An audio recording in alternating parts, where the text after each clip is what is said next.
Hi everyone. आज का जो हमारा टॉपिक है वो है कि हमें बीम की डिज़ाइन करनी है WSM मेथड का यूज़ करके। वैसे तो हमारे पास बहुत सारी फ़िलोसफीज़ हैं। WSM method, working stress method बोलते हैं जिसे, लिमिट स्टेट मेथड और प्लास्टिक मेथड। इन तीनों में से तीनों मेथडों से अलग अलग तरीके से हम बीम की डिज़ाइनिंग कर सकते हैं, पर अभी हम जो बीम की डिज़ाइनिंग करने जा रहे हैं वो वर्किंग स्ट्रेस मेथड के थ्रू करने जा रहे हैं। ठीक है। अब जो हमारा वर्किंग स्ट्रेस मेथड होता क्या है, पहले उसको डिस्कस कर लेते हैं फिर बढ़ते हैं। वर्किंग स्ट्रेस का मतलब है जो स्ट्रेस एक्चुअल स्ट्रेस होता है। वर्क कोई बीम पर लोडिंग आ रही है, उस लोडिंग की वजह से जो स्ट्रेस जनरेट हुआ उस स्ट्रेस को हम क्या बोलते हैं, वर्किंग स्ट्रेस बोलते हैं। तो वर्किंग स्ट्रेस क्या है, वो स्ट्रेस जैसे मैंने डेफिनेशन में लिखा, working stress is based on actual stresses develop in the structure due to actual working load. तो एक्चुअल वर्क लोड कर स्ट्रक्चर में जो एक्चुअल लोड वर्क करेंगे उसकी वजह से जो स्ट्रेस जनरेट होगा वो क्या कहलाएगा, वर्किंग स्ट्रेस कहलाएगा। ठीक है। तो ये जो स्ट्रेसेस एक्ट करते हैं बीम में, उस स्ट्रेसेस की वजह, मतलब जो लोडिंग एक्ट करती है उसकी वजह से स्ट्रेसेस आते हैं। अब जो लोडिंग एक्ट करती है, लोडिंग की वजह से तो कई तरह के स्ट्रेसेस आ सकते हैं ना, जैसे हमने स्ट्रेंथ ऑफ मटेरियल में पढ़ते हैं, डायरेक्ट स्ट्रेस आ सकता है, बेंडिंग स्ट्रेस आ सकता है, टॉर्जनल स्ट्रेस आ सकता है, शियर स्ट्रेसेस आ सकते हैं। तो डिफरेंट डिफरेंट स्ट्रेसेस आते हैं बीम पे, किसकी वजह से, लोडिंग की वजह से। अब हमको ये भी पता है कि वो जो लोड आए हैं, लोड की वजह से जिस तरीके से बीम पे जिस तरीके का स्ट्रेस डेवलप होगा, हमको बीम में उसी स्ट्रेसेस की वजह से क्या कराना होगा, शिफ्ट कराना पड़ेगा। मान के चलो लोड आया, लोड की वजह से बीम हो गई बैंड होने की वजह से क्या होगा, नीचे टेंशन आएगा, ऊपर कंप्रेशन आएगा। तो उसे हम जब बीम की डिज़ाइनिंग करेंगे तो हमें क्या है, हमें ये देखना पड़ेगा जहाँ पे टेंशन आ रहा है वहाँ पे हमारा जो मटेरियल यूज़ कर रहे हैं, अगर कंक्रीट है या स्टील है, वो टेंशन को प्रॉपरली ले लें। अब लोडिंग की वजह से अगर शेयर आया तो वहाँ पे मुझे ये भी देखना पड़ेगा, कंक्रीट और रेनफोर्समेंट जहाँ पे हमने यूज़ किए वो शेयर में क्या हो, स्टैंड करे मतलब जितना शेयर आ रहा हो उसको आसानी से क्या कर ले, सहन कर ले या बियर कर ले। ठीक है। तो डिफरेंट डिफरेंट लोडिंग की वजह से डिफरेंट डिफरेंट स्ट्रेसेस आते हैं। अब हम जो अभी पढ़ने वाले हैं वो क्या पढ़ने वाले हैं, जो हमारे बीम है उस पर बेंडिंग की वजह से किस तरीके से स्ट्रेसेस आते हैं, उन बेंडिंग की वजह से जो स्ट्रेसेस आते हैं उनका बीम पे असर क्या होता है। अगर वो जो स्ट्रेसेस आ रहे हैं तो उसको अगर जब हम बीम की डिज़ाइनिंग करेंगे तो उन स्ट्रेसेस से हम बीम को कैसे सेफ कराएं और एक जो इकोनॉमिकल और एफिशिएंट बीम की डिज़ाइनिंग कैसे करें। तो अब हम जो पढ़ने वाले हैं वर्किंग स्ट्रेस मेथड से पहला हमारा कंप्लीट करेंगे कि हमारे बीम पे लोड आ रहा है, लोड की वजह से बेंडिंग स्ट्रेसेस आ रहे हैं, और उस बेंडिंग स्ट्रेस आने की वजह से क्या है, बीम में टेंशन और कंप्रेशन स्ट्रेस जनरेट हो रहे हैं। वो जो स्ट्रेस जनरेट हो रहे हैं उनकी हमें क्या करनी है, बीम के जो मटेरियल यूज़ कर रहे हैं, जो ग्रेड कर रहे हैं कंक्रीट की या जो ग्रेड कर रहे हैं स्टील की, या जो एरिया यूज़ करने वाले हैं स्टील का, वो कितना लेना है, किस तरीके से लेना है, वो हम फर्दर क्या करेंगे, डिस्कस करेंगे। तो हम शुरू करते हैं अपना वर्किंग स्ट्रेस मेथड से। तो उससे पहले मैं तुम्हें कुछ पॉइंट बता देना चाहता हूँ जो हमें यूज़ होंगे आगे, जो पता होने चाहिए। वैसे तो मैं फर्दर पिछली वीडियो में डिस्कस कर चुका हूँ, पर एक क्विक रिवीजन ले लेते हैं। सबसे पहले हम बात करते हैं कंक्रीट के टेंसाइल स्ट्रेंथ की। कंक्रीट की टेंसाइल स्ट्रेंथ की बात करूँ तो हमें पता है कंक्रीट की टेंसाइल स्ट्रेंथ बहुत कम होती है, नेग्लिजिबल होती है। अगर हमने जब वहाँ पर पिछली वीडियो में देखा था, निकल के आई थी, कितनी निकल के आई थी, FCR जो एम्पेरिकल फॉर्मूला दिया था कोड ने, वो कितना दिया था, जो मॉडुलस ऑफ रप्चर होता है या जो स्ट्रेंथ ऑफ कंक्रीट होती है टेंशन में, वो FCR बराबर कितनी निकल के आई थी, 0.7 √FC के। ये हमारी निकल के आई थी करेक्टरिस्टिक स्ट्रेंथ के टर्म में। ठीक है। हमारे पास दो और मेथड भी हैं जिनका यूज़ करके हम अपनी क्या टेंशन स्ट्रेंथ निकालते हैं, पर कोड ने जो फॉर्मूला सजेस्ट किया है उसका भी हम यूज़ कर सकते हैं। तो एक हमारा मेथड है ये वाला, जो हमारा पहला मेथड है, ये क्या है, 2 point load method. 2 point load method में क्या होता है कि एक सेकेंड, हम इसमें करते क्या हैं कि हमारा कोई बीम है, जैसे आप ये देख पा रही है हमारी क्या है, कोई भी बीम है, बीम पे क्या है, दो लोड लगाए जाते हैं। यहाँ से एक तरीके से पॉइंट लोड लग रहा है, यहाँ से एक तरीके से क्या लोड लगा रहा है, पॉइंट लोड लगा है। दोनों पॉइंट लोड लगाने की वजह से क्या है, बीम बेंड हो रही है। बेंड हो रही है तो कुछ इस तरीके से बेंडिंग दिख रही है, ये बेंड ही है एक तरीके से। लोड आने की वजह से बीम बेंड हो रही है, बेंड होने की वजह से क्या है, नीचे टेंशन आ रहा है, और टेंशन की वजह से क्या हो गया, क्रैक डेवलप हो गए। तो ये क्या, मेरी बीम किस में फेल हो गई, टेंशन में फेल हो गई।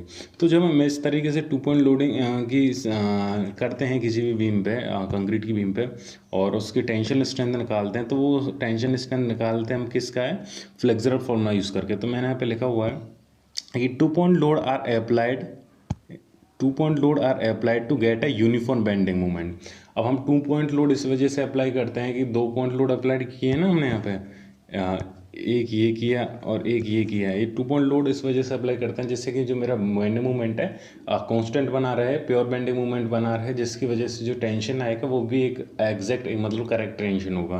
तो उसकी हम वैल्यू आसानी से मतलब इफिशिएंटली और मतलब कह सकते हैं ना कि सेकेंडरी स्ट्रेस जनरेट नहीं होंगे, तो जो वॉल्यूम निकल के आएगी बहुत कंसाइज निकल के आएगी। ठीक है, तो वहाँ पर 2 point लोड लगाते हैं to get a uniform bending की यूनिफॉर्म बेंडिंग मिल जाए and uniform stress distribution. Uniform bending होगी तो यूनिफॉर्म स्ट्रेस डिस्ट्रीब्यूशन होगा टेंशन कंप्रेशन में।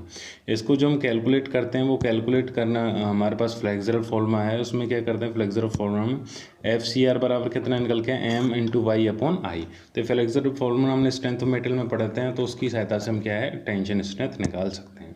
समझ में आया।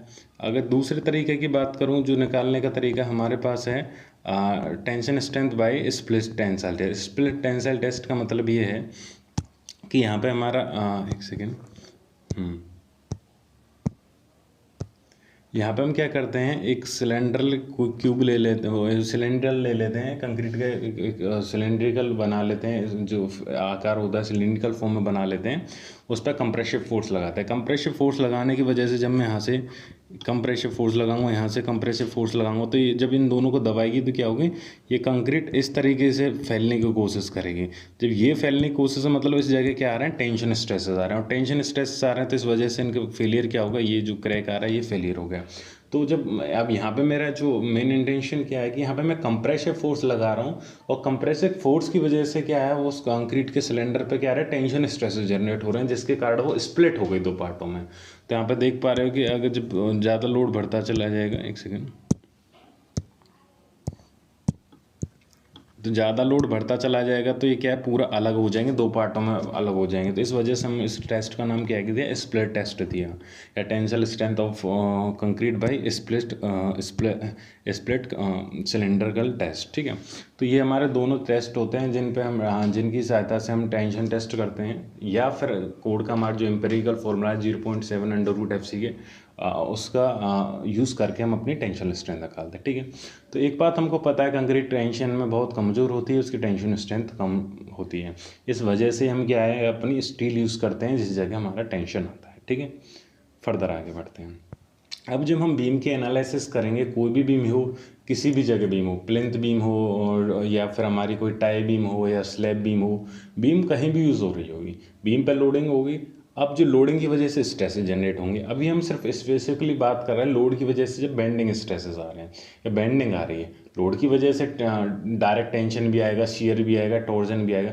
हम अभी उनकी बात नहीं कर रहे हैं, एक एक चीज एक एक पहले हम बेंडिंग के लिए डिज़ाइन करेंगे, फिर शियर के लिए डिज़ाइन करेंगे, ऐसे ऐसे हर अलग अलग बीम के लिए डिज़ाइन करेंगे।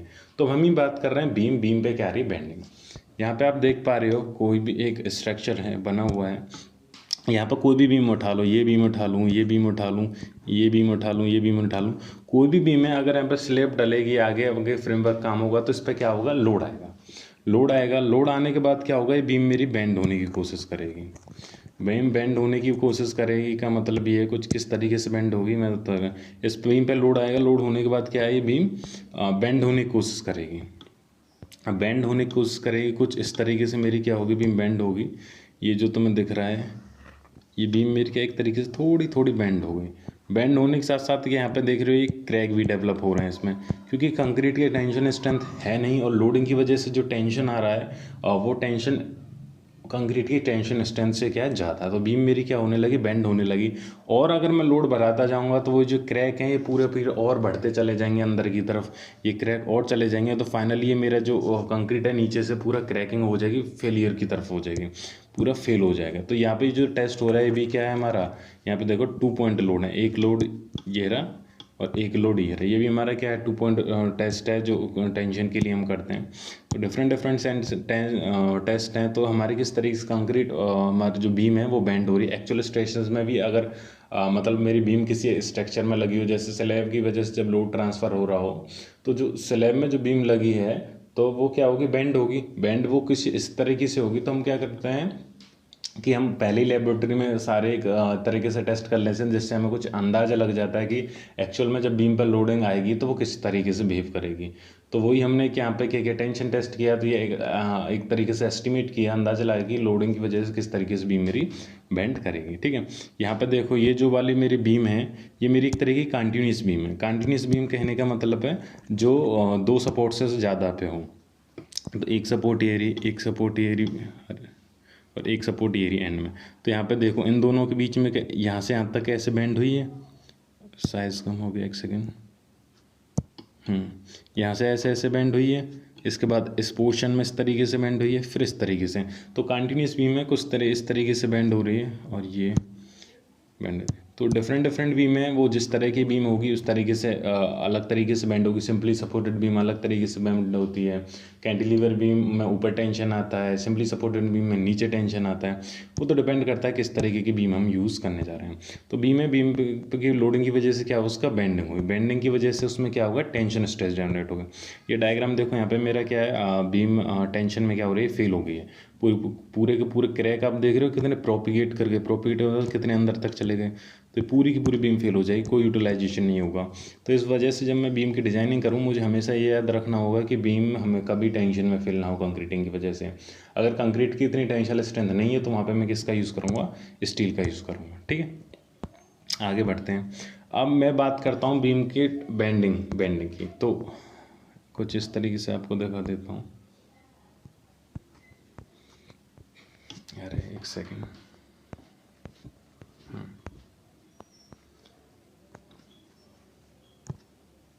अब देखो मैंने यहाँ पे कोई बीम ली है, बीम ये 3D में आपको दिख ही रही होगी। ये मैंने कोई एक बीम ली है, इस पर मेरा क्या है, यूडीएल लोडिंग लगी हुई है।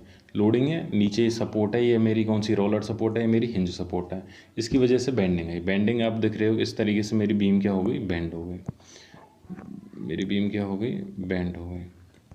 ठीक है, अब बेंडिंग होने की वजह से क्या हुआ, जब मेरी बीम बेंड हुई तो नीचे जो नीचे वाला पोर्शन है मेरी बीम का वो क्या हुआ, फैला। वो लंबाई में जो यहाँ पर अगर ये इस बीम की लंबाई मेरी एल है और जो अब जो नीचे वाला ये वाली जो लंबाई है वो कितनी हो गई, एल प्लस डेल एल। मतलब लंबाई में मेरी थोड़ी क्या वृद्धि हुई, इंक्रीमेंट हुआ। और ऊपर वाली लंबाई भी एल है इधर। तो अगर मैं बात करूँ इस जगह, तो इस जगह जो ये वाली लंबाई है ऊपर की ये कितनी है, एल माइनस डेल एल। इधर मेरा कुछ लंबाई में क्या हो गई, कमी हो गई। तो ऊपर मुझे पता है लंबाई कम हो रही है जब बेंडिंग आ रही है, और नीचे लंबाई मेरी क्या हो रही है, वृद्धि हो रही है, मतलब बढ़ रही है। तो ये लंबाई मेरी कब बढ़ती है, मतलब इंक्रीमेंट कब होता है, जब हमारा टेंशन आता है। तो मेरा नीचे क्या डेवलप हो रहा है, टेंशन डेवलप हो रहा है। लंबाई मेरी कम कब होती है, या मतलब जो इलोंगेशन होता है, कॉन्ट्रैक्शन होता है, वो कब कम होता है, जब मेरा क्या हो, कंप्रेसिव स्ट्रेस लग रहा है, कंप्रेसिव फोर्स उसमें आ रहे हो। तो अब मुझे दिख रहा है ऊपर मेरी जो लेंथ है वो कम हो रही है और नीचे मेरी लेंथ है क्या हो रही है, बढ़ रही है। तो मैं एक तरीके से कह सकता हूँ ऊपर मेरी बीम क्या है, कंप्रेशन में, और नीचे मेरी बीम क्या है, टेंशन में। तो इस वजह से हम कहते हैं जब हमारे बेंडिंग लोड की वजह से बेंडिंग आती है, बेंडिंग की वजह से क्या आता है, टेंशन स्ट्रेसेस आते हैं और कंप्रेसिव स्ट्रेस आते हैं। टेंशन स्ट्रेसेस कैसे आ रहे हैं, नीचे मेरी लंबाई में फैल रही है, और कंप्रेसिव स्ट्रेस कैसे आ रहे हैं, मेरी जो ऊपर लंबाई में क्या है, घट रही है, कॉन्ट्रैक्शन हो रहा है। ठीक है, अब फिर यहीं पर अगर मेरी बात करके चलो, ये तो मेरी सिंपली सपोर्टेड बीम है। अगर मेरी कैंटिलीवर बीम होती, कैंटिलीवर बीम का किस तरीके से उसमें बेंडिंग होती है। अगर हम कैंटिलीवर की बीम की बात करें तो उसे भी मैं एक बार ड्रॉ कर देता हूँ। इस तरह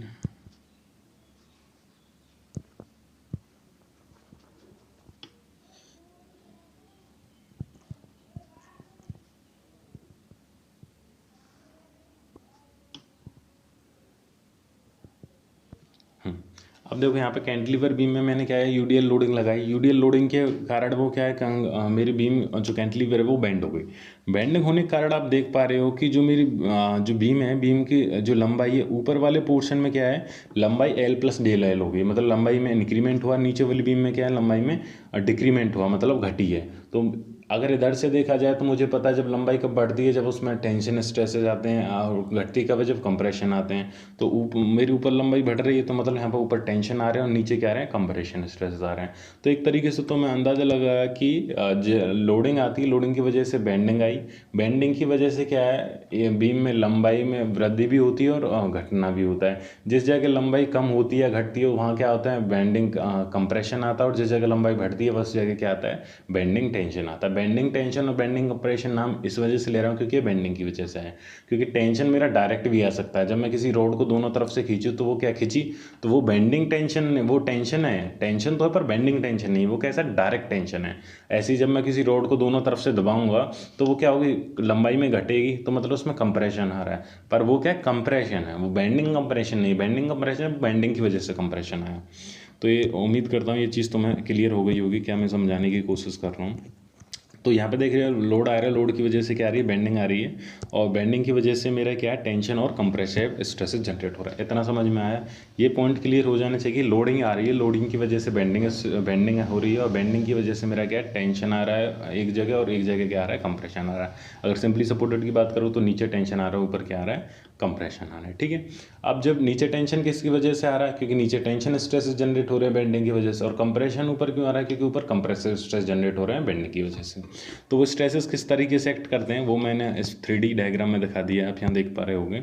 यहाँ पे आप देख क्या रहे हो, यहाँ मैं जब मेरी बेंड होगी, बेंड होने के बाद उस पर कुछ स्ट्रेसेस एक्ट करेंगे, तो वो कुछ स्ट्रेसेस मैंने इस तरीके से बना दिए, इस तरीके से एक्ट करेंगे।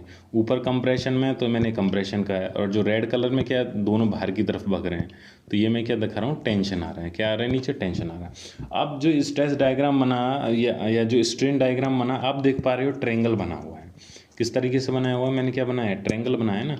अगर बात करूँ इस तरीके से, ये हो गया, ये हो गया, ये क्या ट्रायंगल बना हुआ है। अब जो ये ट्रायंगल क्यों बना हुआ है, इसका रीज़न क्या है, तो इसके बारे में पढ़ लेते हैं। तो इसके बारे में तुम आप लोग इधर देखो, जब मैं बीम बेंड कर रहा हूँ, क्या कर रहा हूँ, बीम बेंड कर रहा हूँ, तो यहाँ पे मेरी बीम बेंड हुई है। बेंडिंग होने की वजह से क्या हुआ, जो ये मेरी ये तो मेरी न्यूट्रल, अरे एक सेकंड, ये जो मेरी न्यूट्रल एक्सिस है ये वाली, और इस पर जो क्रॉस सेक्शन है ये क्या परपेंडिकुलर है 90 डिग्री पे। अब जैसे जैसे जब बीम बेंड होने से पहले, जैसे बीम बेंड हुई उसके बाद भी ये क्या है, परपेंडिकुलर रहा, पर जो मेरी एक्सिस थी जो भी स्ट्रेट थी कुछ इस तरीके से, वो स्ट्रेट ना हो गए, कुछ इस तरीके से क्या हो गई, थोड़ी इंक्लाइंड हो गई। इंक्लाइंड हुई है पर वो 90 डिग्री पे है अभी, जो इनके बीच का एंगल है वो अभी कितना है, 90 डिग्री है। तो मेरे क्या है, बीम अभी लोडिंग की वजह से इंक्लाइंड हुई, पर उनके बीच का जो एंगल है वो अब भी कितना रहा, 90 डिग्री। तो यहाँ पे थोड़ा 90 दिख नहीं रहा, पर इन दोनों के बीच का एंगल कितना रहा, अब भी 90 डिग्री रहा। ठीक है, अब जब मेरा बात करोगे कि जब मेरी बीम बेंड हो रही है, एक इसे थोड़ा रफ कर लेते हैं, कॉम्प्लेक्स हो जाएगा। अब बात करें जब मेरी बीम बेंड हो रही है, बेंड होने की वजह से मुझे एक चीज़ दिख रही है, सबसे ज़्यादा जो मेरा फैला हुआ है, या सबसे ज़्यादा जो मेरी बीम जो लंबाई में वृद्धि होगी वो किस जगह होगी, जो सबसे नीचे वाली लेयर है। इस जगह पे मेरी बीम में सबसे ज़्यादा लंबाई में क्या हो रही है, वृद्धि हो रही है। और सबसे ज़्यादा लंबाई में घटाव कहाँ हो रहा है, जो सबसे ऊपर वाली लेयर है। इस वाली लेयर पे मेरे लंबाई में क्या हो रहा है, सबसे ज़्यादा घटाव हो रहा है। ठीक, और बाकी बीच की लेयरों में लंबाई किस तरीके से घट रही बढ़ रही है। अगर मैं बीच की लेयर में देखूं तो यहाँ पर सबसे ज़्यादा तो सबसे निचली वाली लेयर पर लंबाई बढ़ी है, उसके बाद उससे थोड़ी नीचे वाली लेयर पर लंबाई बढ़ी, उसके बाद सबसे नीचे और नीचे वाली लेयर पर, और धीमे धीमे एक पॉइंट ऐसा है जहाँ पर बिल्कुल लंबाई नहीं बढ़ रही है। तो बिल्कुल लंबाई नहीं बढ़ रही है, तो वो पॉइंट आ गया। ऐसे ही मेरे जब मैं बात करूँ कि ऊपर सबसे ज़्यादा कंप्रेशन आ रहा है सबसे टॉप वाली लेयर पर, धीमे धीमे और जो कंप्रेशन स्ट्रेन है, मतलब जो लंबाई में कम वृद्धि हुई फिर और कम हुई, तो एक पॉइंट ऐसा है जहाँ पे बिल्कुल वृद्धि नहीं हो रही है।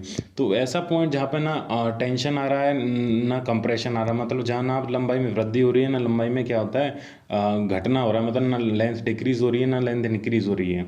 तो ऐसा पॉइंट, ऐसी एक्सिस वो क्या कहलाती है, न्यूट्रल एक्सिस कहलाती है। तो न्यूट्रल एक्सिस क्या होती है, वो एक्सिस जिस पे ना तो इलोंगेशन आता है ना कॉन्ट्रैक्शन आता है, ना लंबाई वृद्धि होती है ना लंबाई घटती है। ठीक है, तो आप इस चीज़ को जो मैंने अभी बताया है समझ पाओगे कि जब मैंने क्या बता रहा था कि सबसे ज़्यादा टेंशन जो सबसे ज़्यादा लंबाई वृद्धि नीचे हो रही है और सबसे ज़्यादा लंबाई में घटाव ऊपर हो रहा है, तो धीमे धीमे वो क्या होता है, कम होते जा रहे हैं। तो अगर मैं इसको एक डायग्राम में बनाने की कोशिश करूँगा तो मैंने इस तरीके से बना दिया, पेन के कलर में आप देख रहे हो रेड कलर में, सबसे ज़्यादा लंबाई वृद्धि ऊपर वाले में हुई, उसके बाद कम लंबाई में वृद्धि हुई, उसके बाद कम लंबाई में हुई, और धीमे धीमे क्या हो गई, जीरो हो गई। तो आप ये देख पा रहे हो कि जो इसने एक शेप लिया है वो क्या है, ट्रायंगल के लिए।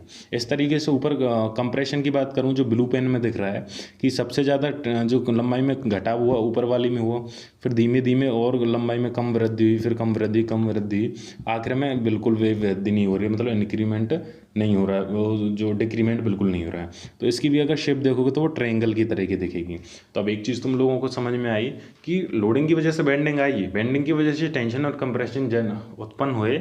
अगर उसका मैं स्ट्रेन डायग्राम बनाऊँ, स्ट्रेन मतलब जो डिफॉर्मेशन आई, जो लंबाई वृद्धि हुई है, और उसको with respect to original length में अगर मैं बनाऊँ तो वो कुछ इस तरीके से ट्रायंगल बन के आ रही है। अब देखो ये जो स्ट्रेन डायग्राम है और स्ट्रेस डायग्राम मैं बनाने जा रहा हूँ, ये पूरे तुम्हारे आरसीसी में यूज़फुल रहेंगे।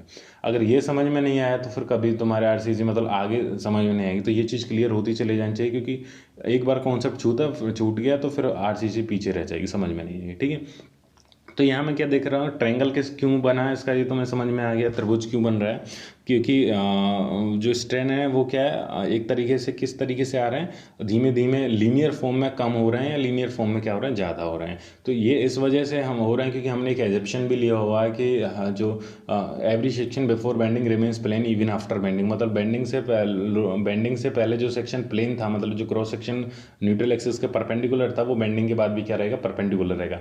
एक्चुअल में मे बी डिफर हो सकता है और टेढ़ा मेढ़ा भी हो सकता है, जिसकी वजह से क्या हो सकता है वो एग्जैक्टली नहीं आए ना हो जैसे हम एज्यूम करते हैं, पर हम एज्यूम करके चलते हैं वो 90 डिग्री रहेगा, जिसकी वजह से जो स्ट्रेन होते हैं वो लीनियर होते हैं, और जो लीनियर होंगे तो उनकी जो फॉर्म होगा वो क्या होगा, एक ट्रायंगल फॉर्म कर लेगा, अगर स्ट्रेन डायग्राम की बात करूँ। ठीक है, अब मेरा जो स्ट्रेन डायग्राम मैंने बता दिया ट्रायंगल क्यों फॉर्म हुआ, उम्मीद करता हूँ समझ में आ गया होगा कि ट्रायंगल किस वजह से फॉर्म हुआ। रीज़न सिर्फ इतना ही है कि ट्रायंगल इस वजह से फॉर्म है कि जो स्ट्रेन है लीनियरली घट रहे हैं, लीनियरली बढ़ रहे हैं, मतलब जो लंबाई में वृद्धि हो रही है वो धीमे धीमे बढ़ रही है, एक थोड़ी बड़ी फिर बड़ी फिर बड़ी फिर बड़ी, और जो घट रही है तो ज़्यादा घटी फिर कम घटी फिर कम घटी, तो वो एक ट्रायंगल बना लिया। इस वजह से मेरा क्या जो स्ट्रेन डायग्राम है वो क्या है, ट्रायंगल की तरह का है। ठीक है, आपको उम्मीद करता हूँ समझ में आ गया। ठीक है, अब बात करता हूँ अगली, जैसे हमारे पास एक हुक्स लॉ है, हुक्स लॉ की तुम बात करते हो, क्या है हुक्स लॉ बराबर क्या होता है, स्ट्रेस प्रोपोर्शनल टू स्ट्रेन।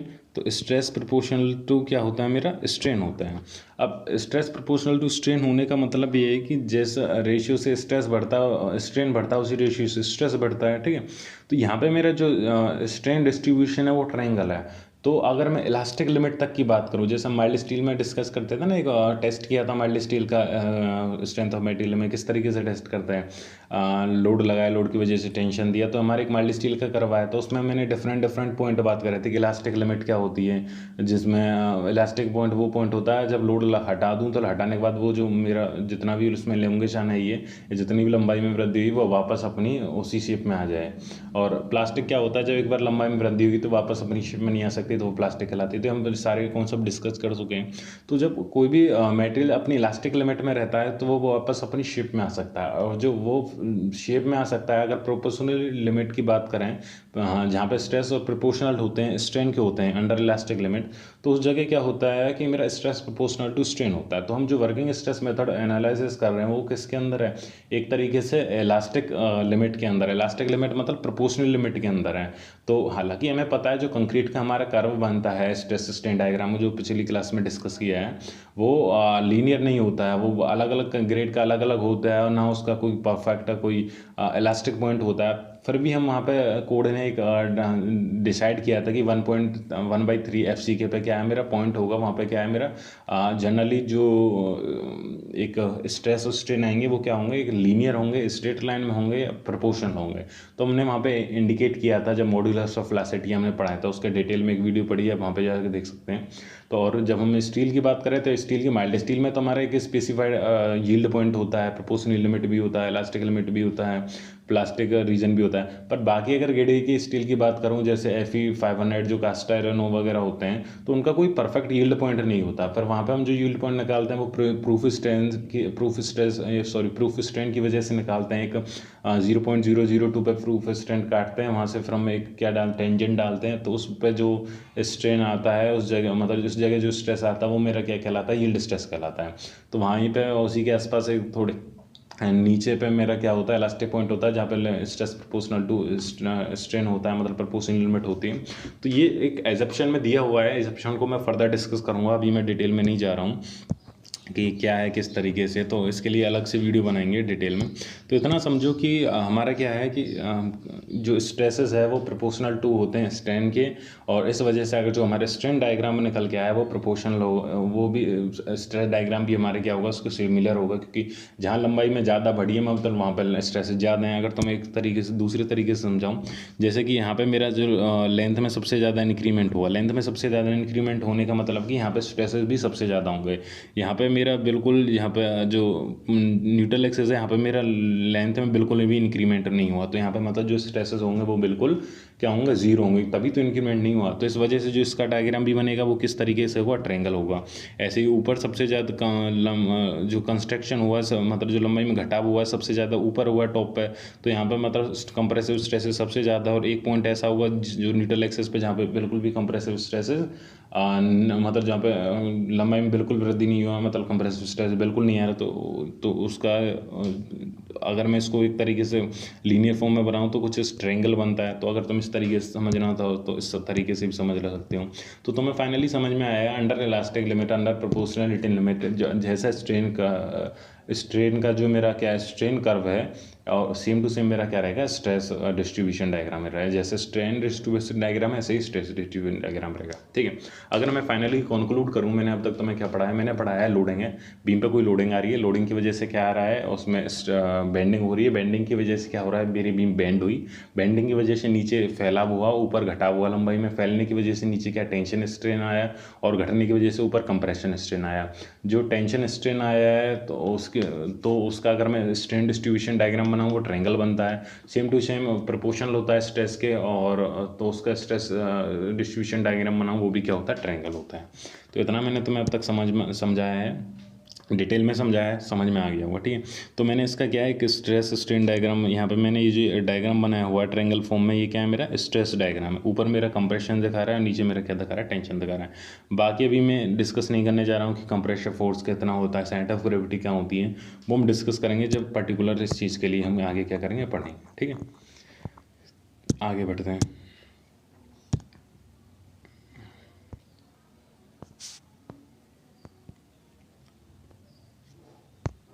जैसे हमने अभी बात करी थी जो हमारा बेंडिंग स्ट्रेस डायग्राम किस तरीके से बनता है, बेंडिंग स्ट्रेन डायग्राम कैसे बनता है, जब बेंडिंग होती है, अगर हम टेंशन वो डायरेक्ट कंप्रेशन और डायरेक्ट टेंशन की बात करें तो आप यहाँ पे देख पा रहे हो कि हमारा कोई कंक्रीट का ब्लॉक है वो फिक्स है नीचे से, उस पर क्या है मैंने कंप्रेसिव फोर्स लगाया, तो वो दोनों तरफ से क्या है, इधर से जब इसका ऊपर से लोड लगाया तो यहाँ पे रिएक्शन आएगा, तो जो कंप्रेस होगा, जो लंबाई कम करेगा, जो इसकी लेंथ L थी वो क्या हो जाएगी, इस कंप्रेशन की वजह से कम होगी।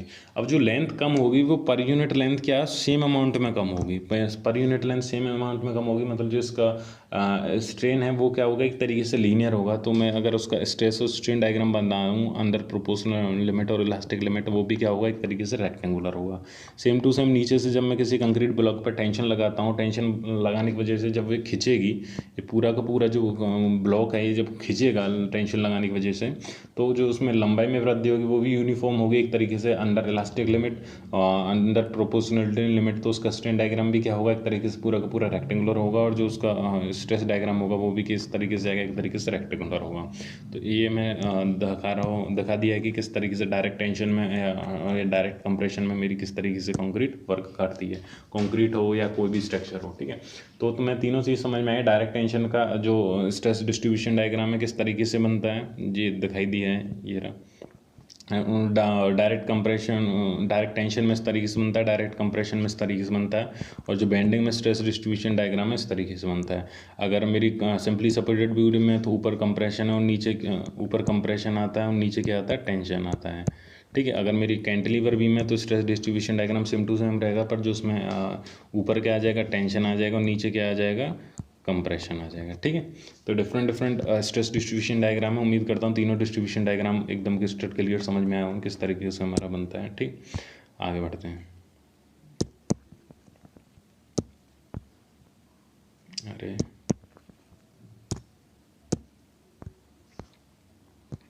आगे बढ़ते हैं। हमारा अपना जो बेसिक है वर्किंग स्ट्रेस मेथड, जैसे कि मैंने स्टार्टिंग में डेफिनेशन बताया था, वर्किंग स्ट्रेस मेथड मतलब जो एक्चुअल लोड है, अब हमने जैसे वर्किंग स्ट्रेस की बात कर रहे हैं, मतलब वर्किंग स्ट्रेस क्या, एक्चुअल लोड की वजह से जो स्ट्रेसेस आते हैं, तो एक्चुअल लोड की वजह से बेंडिंग आई, और बेंडिंग की वजह से जो स्ट्रेसेस जनरेट हुए, वो टेंशन हो, स्ट्रेस हो, कंप्रेशन स्ट्रेस हो, तो वो क्या है, मेरा वर्किंग स्ट्रेस है एक तरीके से। तो एक्चुअल लोडिंग की वजह से जो स्ट्रेस डेवलप होते हैं वो वर्किंग स्ट्रेस होते हैं। तो जो वर्किंग स्ट्रेस मेथड होता है उसमें मैं वैसे तो डिस्कस कर चुका हूँ, पहले वो वाली वीडियो देख लीजिए जिसमें मैंने working stress method, limited state method और प्लास्टिक मेथड तीनों को डिस्कस किया है। पर मैं थोड़ा डिस्कस कर देता हूँ। वर्किंग स्ट्रेस मेथड में क्या होता है कि हम इसमें क्या करते हैं, एक्चुअल स्ट्रेसेस के साथ काम करते हैं, पर हमारी जो मटेरियल होता है, जैसे कंक्रीट हो गई, कंक्रीट हमारे डिफरेंट डिफरेंट मसाले से मिलके बना होती है, जो डिफरेंट डिफरेंट कंस्टिट्यूएंट से मिलके बनी होती है, जैसे सीमेंट हो गया, एग्रीगेट हो गया, गिट्टी हो गई, मतलब सैंड हो गया, बालू हो गई। तो इनका शेप साइज अलग होता है, कभी सीमेंट की ग्रेड अलग अलग होती है। तो इन काफ़ी चीज़ जो इनमें वेरिएबिलिटी है, इतनी सारी भिन्नता हैं, उसकी वजह से जब मैं इनका कोई भी क्यूब बनाऊँ या कंक्रीट करके कुछ भी बनाऊँ, तो वो क्या होता है, उसकी जो स्ट्रेंथ निकल के आती है डिफरेंट डिफरेंट क्यूब की अलग अलग निकल के आती है। तो एक्चुअल में कोई पर्टिकुलर एक वो स्ट्रेंथ नहीं निकल के आ पाती, जो सेम स्ट्रेंथ नहीं निकल के आ पाती, अगर कहने का अगर एग्जैक्टली कहूँ। तो इस वजह से हमने करेक्टरिस्टिक स्ट्रेंथ डिफाइन की थी, उसकी भी वीडियो हम बना चुके हैं कि करेक्टरिस्टिक स्ट्रेंथ क्या है। तो इस वजह से क्या होता है कि उसमें बहुत सारे वेरिएशन होते हैं। हालांकि स्टील की जो हम प्रोडक्ट बनाते हैं, मैन्युफैक्चर करते हैं, तो उसमें हमारा कंट्रोल काफ़ी अच्छा खासा होता है, क्योंकि हम उसमें डिज़ायर एलिमेंट यूज़ करते हैं, जो परसेंटेज होती है उसी हिसाब से लिखते हैं, लगाते हैं, तो उसमें हमारा कंट्रोल होता है। पर कंक्रीटिंग में हमारा इतना कंट्रोल नहीं हो पाता है।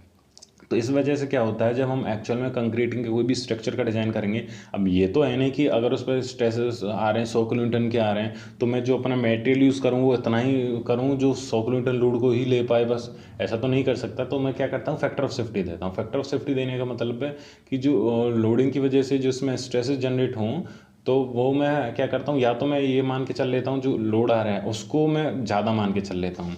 तो अगर तो मैंने टोटल ये पूरे एक तरीके से समराइज़ करूँ इसको, कहता क्या हूँ, मैं दो तरीके से फैक्टर ऑफ सेफ्टी देता हूँ। फैक्टर ऑफ सेफ्टी देने का मतलब सिर्फ क्या है कि मुझे अपने स्ट्रक्चर को सेफ कराना है, मतलब जो लोड आ रहा है उससे ज़्यादा के लिए डिज़ाइन करता हूँ। ज़्यादा के लिए डिज़ाइन दो तरीके से हो सकता है, लिमिट स्टेट में अलग तरीके से करते हैं, कम वर्किंग स्ट्रेस में अलग तरीके से।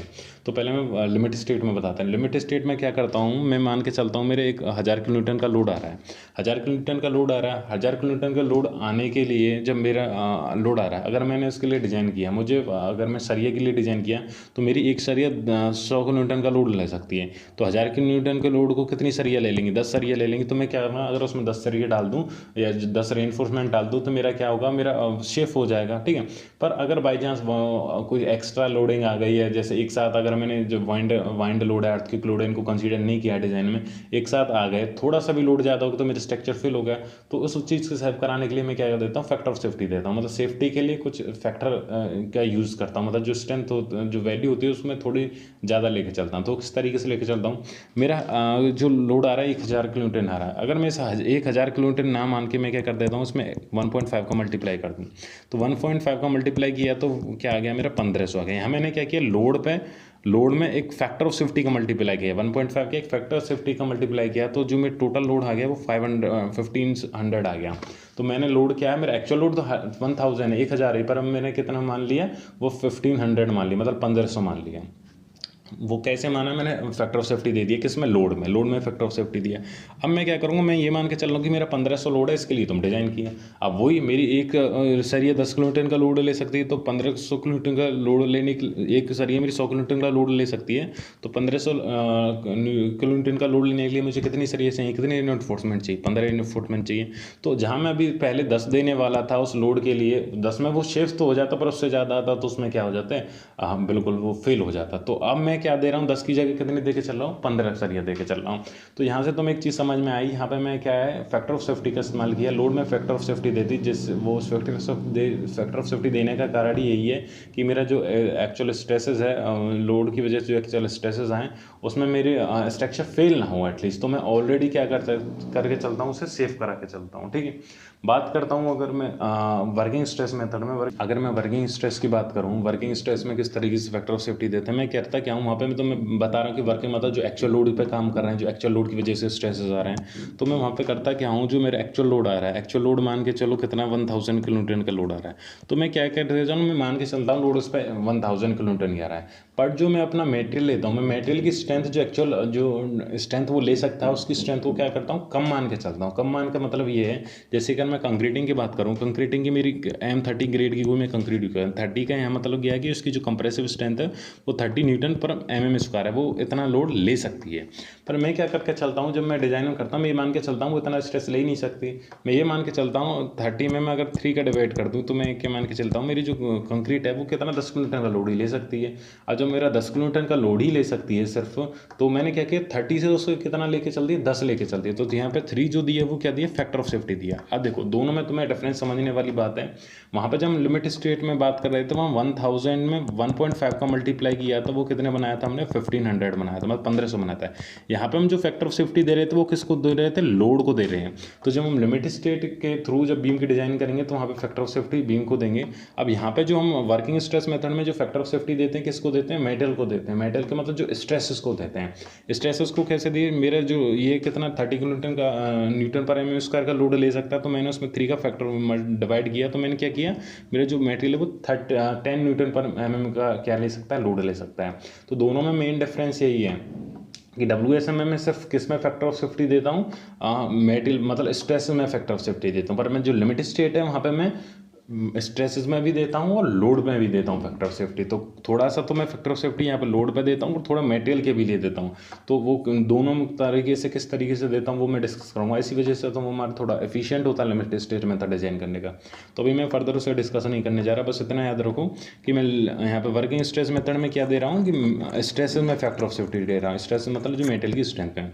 तो अगर तुम बात करो, जैसे मेरा वही 1000 किलो न्यूटन का लोड आ रहा है, और अगर मेरी कंक्रीट की अगर मैं मान के चलता 30 ही लेके चलता, तो 30 लेके चलता तो मुझे कितने ब्लॉक चाहिए होते। ब्लॉक अगर मैं इसका डिवाइड करूँ तो मुझे 33 ब्लॉक चाहिए होते 1000 किलो न्यूटन के लोड को लेने के लिए। जब मैं मान के चलता मेरी स्ट्रेंथ कितनी है, 30 न्यूटन पर mm² है। पर अगर मैं दूसरी इस जगह बात करूं कि अगर मेरा मैं स्ट्रेंथ को 30 ना मान के कितना मान लूँ, 10 मान लूँ, 3 का फैक्टर ऑफ सेफ्टी दे दूँ, तो 3 जब मैंने 10 मान लिया, तो अगर मेरा लोड टोटल कितना आ रहा है, 1000 आ रहा है। और जो उसमें जो एक क्यूब जो लोड लेने की क्षमता है कंक्रीट के जो क्यूब की, वो कितनी है, 10 है। तो वो अब मुझे कितने क्यूब की नीडेड है, अब मुझे अगर इससे निकाल के दूँ 100 क्यूब की मुझे नीडेड है। मतलब जहाँ मुझे अभी सिर्फ 33 क्यूब लग रहे थे उस स्ट्रेंथ को लेने के लिए, अब मुझे कितने क्यूब लग रहे हैं, 100 क्यूब लग रहे हैं। हालांकि अब मैं यहाँ से तुम्हें एक चीज़ समझ में आ रही होगी कि मैं जो 33 क्यूब आ रहे थे, अब जब मैं फैक्टर ऑफ सेफ्टी देता हूँ वहाँ 100 क्यूब लग रहे हैं। मतलब ये समझो कि मटेरियल कितना ज़्यादा यूज़ हो रहा है, मटेरियल ज़्यादा यूज़ हो रहा है, मतलब पैसा कितना ज़्यादा लग रहा है, मतलब वो इकोनॉमिकल नहीं पड़ेगा। ये एक्जैक्टली वर्किंग स्ट्रेस मेथड के साथ यही होता है। अगर हम वर्किंग स्ट्रेस मेथड के साथ कोई भी सेक्शन डिजाइन करते हैं, तो उसका जो साइज निकल के आता है वो ज़्यादा निकल के आता है, और साइज ज़्यादा निकल के आता है, इस वजह से वो इकोनॉमिकल नहीं पड़ता। सेफ होता है पर इकोनॉमिकल नहीं होता है। इस वजह से हम लिमिट स्टेट मेथड पर गए। वो क्या होता है, as compare to limit state method और प्लास्टिक मेथड, वो इकोनॉमिकल होता है, सेफ भी होता है, तो एफिशिएंट होता है और इफेक्टिव होता है, अगर दोनों तरीके से बात करूं। ठीक है, तो तुम्हें क्लियर होना चाहिए वर्किंग स्ट्रेस मेथड से हमारा जो सेक्शन का साइज निकल के आता है वो क्या निकल के आता है, बड़ा निकल के आता है, क्योंकि हम फैक्टर ऑफ सेफ्टी यहाँ पे कुछ ज़्यादा ही हो जाते हैं। ठीक है, अब दूसरी बात, हम यहाँ पे क्या करते हैं, मेरी जो कंक्रीट है, कंक्रीट में फैक्टर ऑफ सेफ्टी तुमने देखा मैं 3 लेके चला, और वहाँ स्टील पे मैं 1.5 लेके चला है, 1.8 लूँ, 2 लूँ, कितना लूँ। मैं हमेशा कंक्रीट में वर्किंग जो फैक्टर ऑफ सेफ्टी ज़्यादा लेके इस वजह से चलता हूँ कि कंक्रीट में जो स्ट्रेंथ है उसमें वेरिएशन ज़्यादा होता है। मैं एक ही कंक्रीट के 100 क्यूब बनाऊंगा, 100 क्यूब की स्ट्रेंथ अलग अलग निकल के आएगी। हालांकि मैं करेक्टरिस्टिक स्ट्रेंथ डिफाइन कर चुका हूँ कि सबके स्ट्रेंथ इसके आसपास ही होगी, पर फिर भी अगर तुम एक्चुअल में बात करो तो वो एक ही मसाले से अलग अलग स्ट्रेंथ होगी, तो वेरिएशन ज़्यादा होंगे। थोड़ा सा भी अगर एग्रीगेट का साइज ऊपर नीचे हुआ, सीमेंट कंटेंट में ऊपर नीचे हुआ, स्टोरेज क्षमता में भिन्नता हुई, या कुछ भी डिफरेंस हुआ, मेरे कंक्रीट की स्ट्रेंथ क्या हो जाएगी, कम ज़्यादा वो इफेक्ट पड़ जाएगी। तो इस वजह से मैं जो कंक्रीटिंग में फैक्टर ऑफ सेफ्टी लेके चलता हूँ वो ज़्यादा लेके चलता हूँ। और जबकि स्टील में मेरे क्या है, कंट्रोल अच्छे तरीके से कर सकते हैं। तो जो मैन्युफैक्चर करते हैं जब स्टील की रोड को, तो उसमें एलिमेंट वगैरह जो भी यूज़ करते हैं उनको कंट्रोल मात्रा में, कंट्रोल परसेंटेज में यूज़ करते हैं। तो इस वजह से वहाँ पे क्या है, मेरा कंट्रोल अच्छा खासा होता है, तो वहाँ पे मैं फैक्टर ऑफ सेफ्टी कम इस्तेमाल करता हूँ। क्लियर हुआ, एग्जैक्ट समझ में आ जाना चाहिए, ठीक है। अब बात करते हैं, एक टर्म है परमिसिबल स्ट्रेसेस। परमिसिबल स्ट्रेसेस का मतलब है कि मैं कितने स्ट्रेसेस मेरे अपने जो स्ट्रक्चर है उसमें परमिट कर सकता हूँ। परमिट कर सकता हूँ कि कहने का मतलब है, मेरा बीम है, बीम की कुछ कैपेसिटी होती है। बीम की कैपेसिटी किस पे डिपेंड करती है, जो उसमें मेटल यूज़ किया है। तो मेरा जो कंक्रीट यूज़ की है और मैंने जो स्टील यूज़ की, तो मान के चलो मैंने M30 ग्रेड की कंक्रीट यूज़ की। M30 ग्रेड की कंक्रीट यूज़ करने के बाद मैंने उसका 3 से फैक्टर ऑफ सेफ्टी दे दिया। तो जो मेरी जो अब मैं मान के चल रहा हूँ, जो मेरी कंक्रीट में जो उसमें यूज़ हुई है उसकी स्ट्रेंथ क्या है, पर mm² 10 है, 10 न्यूटन पर mm² है। तो ये मेरी जो 10 न्यूटन पर mm² कहने का मतलब है, तुम जब भी लोड के लिए डिज़ाइन करो, तुम्हें ये याद रख के डिज़ाइन करना है कि जो मेरी बीम का पर mm² फिर कितना लोड ले पाएगी, 10 ले पाएगी। तो 10 क्या है, उसकी परमिसिबल लिमिट है, मैक्सिमम लिमिट है। हालांकि वो 30 तक ले सकती है, पर मैं क्या मान के चल रहा हूँ कि मेरे जो मैक्सिमम परमिसिबल लिमिट है वो 10 है। मतलब तो मैं क्यूब के लिए जो भी लोड आ रहा है डिज़ाइन करने हैं, उसकी वजह से जो स्ट्रेसेस आ रहे हैं पर mm² पे, वो 10 से कम आने चाहिए। जैसे कि यहाँ पे 1000 किलोन्यूटन का लोड आ रहा था, तो मेरा मैक्स से मैक्स एक पर mm² पे कितना लोड ले सकता है, 10 ले सकता है, 10 न्यूटन पर mm² ले सकता है। तो मैक्स से मैक्स 10 ले सकता है, तो 10 उसकी क्या परमिसिबल लिमिट है। तो परमिसिबल लिमिट किस तरीके से निकलती है, जो ग्रेड है कंक्रीट की स्टील, उसमें डिवाइड करो फैक्टर ऑफ सेफ्टी का, तो मेरी क्या निकल के आ जाती है, परमिसिबल लिमिट आ जाती है। तो एग्जैक्टली तुम्हारे क्लियर हो गया होगा क्या है। थोड़ा बेसिक्स है, एक बार थोड़ा दिमाग से निकल रहा होगा, कुछ भी हो रहा होगा, पर एक बार क्लियर हो जाता है तो फिर कोई दिक्कत नहीं आती है, समझ में आ जाएगा, ठीक है। तो इस चीज़ को क्लियर कर लो कि क्या परमिसिबल स्ट्रेसेस क्या होते हैं, समझ में आया। परमिसिबल स्ट्रेस वो स्ट्रेसेस होते हैं किसी भी स्ट्रक्चर में, अगर जब हम डिज़ाइनिंग करते हैं तो उस स्ट्रेसेस से ज़्यादा हम मान के नहीं चलते कि हमारे बीम में स्ट्रेसेस आ सकते हैं। तो परमिसिबल स्ट्रेसेस की वैल्यू होती है, तो ये वैल्यू हमारे कोड ने भी डिफाइन की हुई है कि कितनी परमिसिबल लिमिट हो सकती है, किस ग्रेड की कंक्रीट के लिए कितनी परमिसिबल लिमिट है, और किस ग्रेड की स्टील के लिए कितनी परमिसिबल लिमिट है। तो उसकी टेबल है, अभी तो मैं डिस्कस कर देता हूँ उस चीज़ को, तो समझ में आ जाना चाहिए परमिसिबल स्ट्रेसेस क्या है, ठीक है। तो अब आगे करते हैं, हम इस पे तो बढ़ ही नहीं पाए, स्टार्टिंग वर्किंग स्ट्रेस मेथड से शुरू किया था, अभी देखो इसी पे चल रहे हैं, एक्सप्लेनेशन इतनी हो गई, ठीक है। तो अब मैंने क्या किया, जैसे मैंने बताया था वर्किंग स्ट्रेस क्या होता है, जो एक्चुअल लोड की वजह से जो स्ट्रेस आते हैं स्ट्रक्चर में, वो वर्किंग स्ट्रेस होते हैं, ठीक है। तो जो ये एक्चुअल लोडिंग की वजह से जो स्ट्रेसेस आ रहे हैं, दीज स्ट्रेसेस जो स्ट्रेसेस आ रहे हैं actual load, these stresses are not exceeded then the maximum permissible stress है। ये कभी भी परमिसिबल स्ट्रेसेस से ज़्यादा नहीं होनी चाहिए। जो कंक्रीट की और स्टील की परमिसिबल लिमिट है, उससे क्या नहीं होनी चाहिए, ज़्यादा नहीं होनी चाहिए। तो वो परमिसिबल लिमिट से ज़्यादा किस वजह से नहीं है, उसके सेफ्टी क्राइटेरिया की वजह से। तो परमिसिबल लिमिट निकालते कैसे हैं, कि जो मेरा एक्चुअल ग्रेड है, अगर M30 है तो 30 है, डिवाइडेड बाई उसमें किससे डिवाइड कराऊंगा, फैक्टर ऑफ सेफ्टी। ग्रेड है अगर स्टील है तो F250, जो उसकी स्ट्रेंथ है 250 न्यूटन, में इसको divided by factor of safety. तो इस तरीके से मैं क्या परमिसिबल स्ट्रेस निकालूंगा कि कितना मेरा मैक्स से मैक्स पर mm² पर मेरा बीम या जो कंक्रीट है या स्टील है वो कितना ले सकती है। समझ में आ गया, ठीक है। आगे बढ़ते हैं। अरे मैक्सिमम परमिसिबल स्ट्रेस, अब देखो यहाँ पे मुझे कुछ इंडिकेशन देने होंगे, और इंडिकेशन पूरे throughout working stress method में वही इंडिकेशन यूज़ करेंगे, same to same limit state में मेथड में यूज़ करेंगे, कुछ चेंजिंग के साथ एक दो साइन और बढ़ जाएंगे उसमें। इंडिकेशन देना, हर बुक अलग अलग इंडिकेशन यूज़ करती है किसी चीज़, जैसे हम कहते हैं ना, डेंसिटी को सिग्मा से डिफाइन किया, मास को m से डिफाइन किया, और किसी चीज़ को किसी और से डिफाइन किया, तो वो है कि किसी चीज़ को अलग बुक में अलग चीज़ से डिफाइन किया, हम कुछ अलग तरीके से इंडिकेशन लेके चलते हैं, पर मतलब उनका वही सेम रहता है, ठीक है। तो मैं कुछ इंडिकेशन बता रहा हूँ किस चीज़ को हम क्या लेके चलेंगे, ठीक है। अब बात करते हैं मैक्सिमम परमिसिबल स्ट्रेसेस। अगर मैं बात करूँ कंक्रीटिंग में मैक्सिमम परमिसिबल स्ट्रेसेस इन बेंडिंग कंप्रेशन, इन कंक्रीट इन bending compression maximum permissible stresses को मैंने क्या कह दिया, सिग्मा CV से कह दिया। सिग्मा मतलब स्ट्रेसेस, B मतलब बेंडिंग में, और C मतलब कंप्रेशन। तो जो स्ट्रेसेस हैं बेंडिंग कंप्रेशन में, वो मैक्स से मैक्स जो परमिसिबल स्ट्रेस है, मैक्सिमम स्ट्रेस है, वो कितना है, उसे मैंने डिनोट करूँगा सिग्मा CV से। जो स्टील है मैक्सिमम परमिसिबल स्ट्रेसेस, वो किससे डिनोट करूँगा, सिग्मा ST। सिग्मा वो स्ट्रेसेस, S मतलब स्टील और T मतलब टेंशन में। समझ में आ गया। तो ये मेरे परमिसिबल स्ट्रेसेस कैसे निकलते हैं, दोबारा अगर एक बात बता दूं, तो जैसे M30 है तो 30 ग्रेड है मेरी कंक्रीट में, और 30 न्यूटन का लोड ले सकती है, उसमें 3 से फैक्टर से डिवाइड कर दिया तो कितना निकलेगा, 10। तो 10 क्या है, मेरा परमिसिबल स्ट्रेस है। परमिसिबल स्ट्रेसेस कहने का मतलब है जो उसकी जो मैक्सिमम सिग्मा CBC की वैल्यू होगी वो कितनी होगी, 10 होगी। समझ में आएगा क्या है, ठीक है। सेम टू सेम स्टील की होगी। अब ये सब चीज़ें आएंगी, डिस्कस कर देंगे फर्दर, इस वजह से ज़्यादा नहीं बढ़ रहे, ठीक है। अब बात करते हैं एक्चुअल लोड की वजह से स्ट्रेसेस आएंगे। तो कोई भी लोड होगा वो लोडिंग की वजह से कुछ भी स्ट्रेसेस आए, मैंने उनको नाम दे दिए। अगर एक्चुअल लोड की वजह से स्ट्रेस, एक्चुअल स्ट्रेसेस है, लोड की वजह से जो स्ट्रेसेस आ रहे हैं, तो कंक्रीट में आएंगे तो उन्हें सी ए कहूँगा, और स्टील में आएंगे तो उन्हें टी ए कहूँगा। सी मतलब कंक्रीट और ए मतलब एक्चुअल मतलब जो असल में आने वाले हैं। टी मतलब जो टेंशन में, अगर स्टील के लिए मैं ऐसे भी लिख सकता हूँ तो यहाँ टी लिख रहा हूँ। और ए मतलब एक्चुअल की वजह से, वहाँ सी मतलब कंप्रेशन भी यूज़ कर सकते हैं, कंक्रीट भी यूज़ कर सकते हैं। ठीक है, ये दोनों चीज़ समझ में आ गई। हमेशा मैंने यहाँ पे एक चीज़ और मेंशन की है कि हमेशा C A less than sigma C B C और T A less than sigma S T. कहने का मतलब ये जो एक्चुअल स्ट्रेसेस आ रहे हैं, क्या लोडिंग की वजह से एक्चुअल स्ट्रेसेस आ रहे हैं, वो हमेशा क्या होने चाहिए, सिग्मा सी बी सी से कम होने चाहिए। मतलब जो एक्चुअल स्ट्रेसेस आ रहे हैं वो हमेशा किससे कम होने चाहिए, परमिसिबल स्ट्रेसेस से हमेशा कम होने चाहिए। समझ में, जैसे हम परमिसिबल स्ट्रेस 10 निकला, तो पर एम एम जो लोडिंग आ रही है वो हमेशा क्या हो रही है, जो बीम के पर एम एम क्रॉस सेक्शन ले लूँ, कोई भी ले लूँ, पर एम एम पे 10 से कम होनी चाहिए, अगर मैं M30 ग्रेड की बात कर रहा हूँ कंक्रीट में। ठीक है, तो टेंशन स्ट्रेसेस, परमिसिबल स्ट्रेसेस तो हमें समझ में आ गए, और एक्चुअल स्ट्रेसेस समझ में आ गए, उनका जो हमने इंडिकेशन लिए हैं वो भी तुम लोगों को क्या आ गया, समझ में आ गया। ठीक है, अब आगे बढ़ते हैं।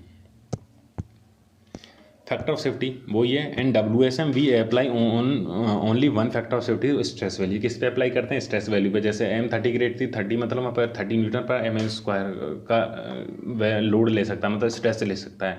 तो वहाँ पे मैंने स्ट्रेस 30 में डिवाइड किया, फैक्टर ऑफ सेफ्टी का जो निकल के आया, वो जो परमिसिबल लिमिट थी जो निकल गई। तो यहाँ पे हम स्ट्रेसेस में फैक्टर ऑफ सेफ्टी देते हैं, ना कि लोड में।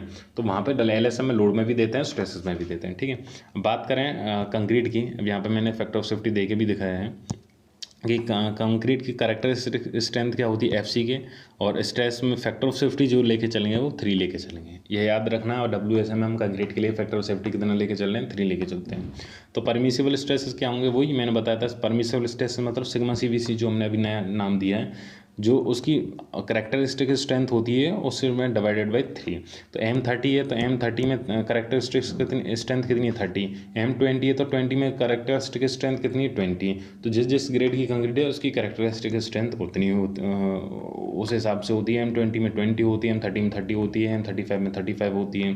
तो उसमें जैसे ही डिवाइडेड करेंगे 3 से, तो मेरी क्या निकल के आ जाएगी, परमिसिबल स्ट्रेस निकल के आ जाएंगे। ठीक है, सेम बात करते हैं स्टील में भी, सेम टू सेम रहेगा। स्टील में मेरी क्या कैरेक्टरिस्टिक स्ट्रेंथ मतलब यील्ड स्ट्रेंथ होती है, जो यील्ड पॉइंट होता है FY, उसमें जो फैक्टर ऑफ सेफ्टी लेके चलते हैं WSM में, वो 1.80 लेके चलते हैं, 1.8 लेके चलते हैं, याद रखना। कंक्रीट में 3 लेके चलते हैं, और इसमें स्टील में कितना है, 1.8 लेके चलते हैं। तो परमिसिबल स्ट्रेसेस क्या, वही सिग्मा ST जिससे हमने डिनोट किया था, FY/1.8, मतलब जो परमिसिबल लिमिट है, वो जो yield strength upon divided by, इसमें किससे डिवाइड कर दिया, फैक्टर ऑफ सेफ्टी से, तो निकल के आ गया 0.55 FI।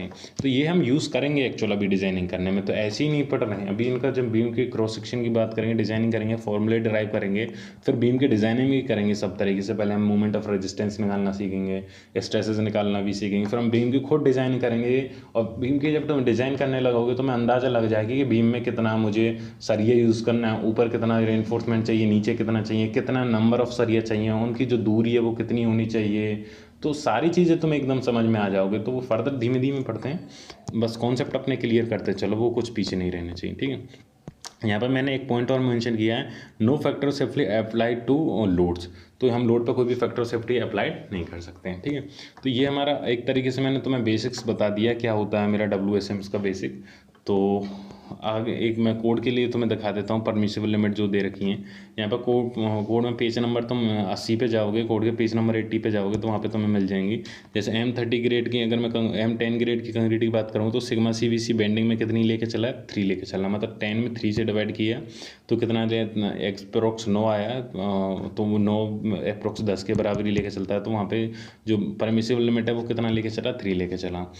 30 की बात करूँ, 30 में 3 से डिवाइड किया तो वो कितना निकल गया, 10 निकल गया। तो परमिसिबल लिमिट कितना लेके चला, तो 10 लेके चला।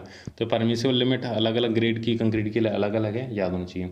डायरेक्ट कंप्रेशन के लिए ये वैल्यू है, और शेयर के लिए ये वैल्यू है। तो अभी शेयर के लिए हमें कोई काम नहीं है अभी, ना हमारा अभी डायरेक्ट कंप्रेशन का, सिर्फ बेंडिंग का काम है। तो हम बेंडिंग के बारे में डिस्कस करेंगे। ठीक है, इसे रफ कर देता हूँ।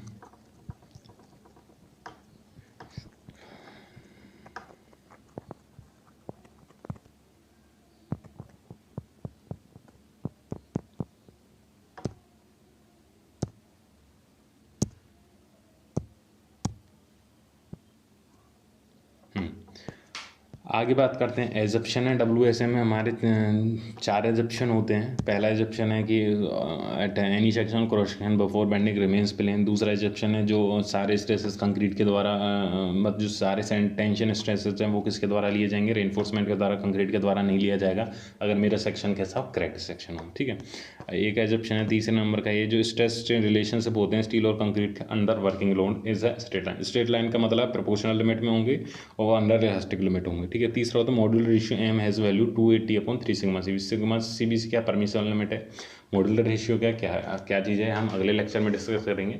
तो आज का हम लेक्चर यहीं पे ख़त्म करते हैं। अगले लेक्चर में हम एजप्शन के बारे में डिस्कस करेंगे और उस फिर मॉड्यूलर रेशियो के बारे में डिस्कस करेंगे। फिर हम अपनी एनालिसिस करेंगे कि बीम की एनालिसिस, बीम पे जो स्ट्रेसेस आते हैं उसके एनालिसिस कैसे करते हैं, डिज़ाइनिंग किस तरीके से करेंगे, फर्दर हम डिस्कस करेंगे। आज का लेक्चर यहीं पे ख़त्म करते हैं। ठीक है, good luck, stay blessed, stay healthy.